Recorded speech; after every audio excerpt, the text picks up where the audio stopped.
how to enable voice to text on WhatsApp on your iPhone.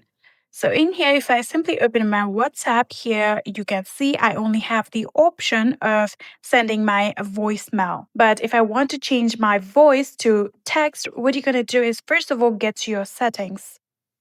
After opening your settings, scroll down a bit, then tap on General.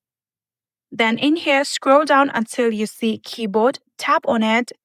And after doing that, scroll down a bit until you see the option of Enable Dictation. Simply tap on this toggle button and enable it. Tap on Enable Dictation one more time. And then when you go back to your WhatsApp, just like this, you'll get a microphone option on the bottom right corner right here. So if you simply tap on this option, now all of your voices will be converted to text. And just like this, you can see my voice has been converted into text. All you need to do is tap on Send, and that is it.